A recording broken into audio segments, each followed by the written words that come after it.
চট্টগ্রামে নির্বাচনী জনসংযোগে হামলা ও একজন নিহতের ঘটনায় আসন্ন জাতীয় সংসদ নির্বাচনের পরিবেশ ও নিজেদের নিরাপত্তা নিয়ে উদ্বেগ জানিয়েছেন প্রার্থীরা। ৫ আগস্টের পর চট্টগ্রামের বিভিন্ন থানা থেকে লুট হওয়া অস্ত্র উদ্ধার না হওয়ায় এমন সন্ত্রাসী কর্মকাণ্ড চলছে বলে দাবি তাদের।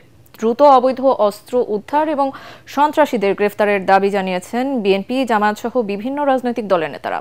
চট্টগ্রাম থেকে আবুল হাসনাতের পাঠানো রিপোর্ট জানাচ্ছেন এস.এম. আশরাফ।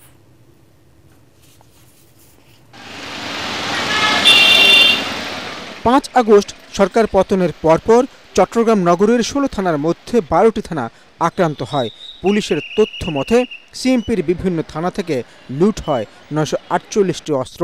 এর মধ্যে ৭৮৫টি উদ্ধার হলেও এখনও হদিস মেলেনি ১৬৩টি অস্ত্রের। এর মধ্যে রয়েছে ১৯টি চাইনিজ রাইফেল, ৮টি সাব মেশিন গান ও ৬৪টি পিস্তল।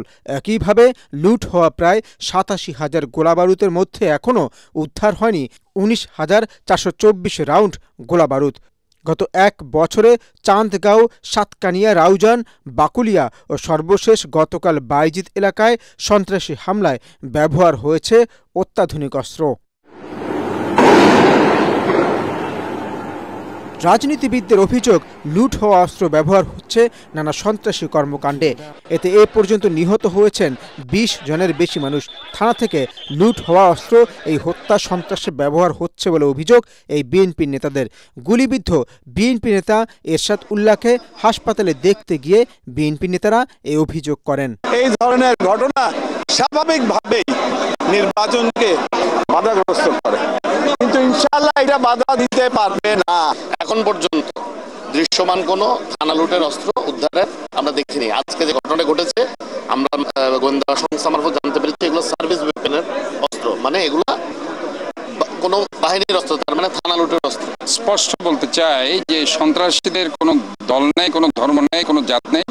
সন্ত্রাসী কাজে তাদের বিরুদ্ধে আইন শৃঙ্খলা বাহিনীকে আমি বলবো সর্বোচ্চভাবে তাদের বিরুদ্ধে ব্যবস্থা নেওয়ার জন্য। নির্বাচনী জনসংযোগে এমন সশস্ত্র হামলা ও হত্যার ঘটনায় উদ্বেগ জানিয়েছে জামায়াতে ইসলামী। আমি দাবি করছি আগামীকালে 10টার মধ্যে সবাইকে গ্রেফতার করা হবে। ভিডিও ফুটেজ দেখে সবাইকে গ্রেফতার করে আইনের আওতায় আনে তাদেরকে রিমান্ডে দেওয়া হবে। সন্ত্রাসী কর্মকাণ্ডে বন্ধে পুলিশ তৎপর রয়েছে বলে জানালেন এই পুলিশ কর্মকর্তা। নির্বাচনে অংশগ্রহণকারী যত দল আছে, বিএনপি, জামাত, এনসিপি, অন্যান্য দল, তাদের প্রত্যেকের যে জনসংযোগ বা ইলেকশন ক্যাম্পেইন, এই সমস্ত এগুলা লোকাল থানায় এবং সিটিএসবিতে অন্তত 24 ঘন্টা আগে ইনফর্ম করতে হবে।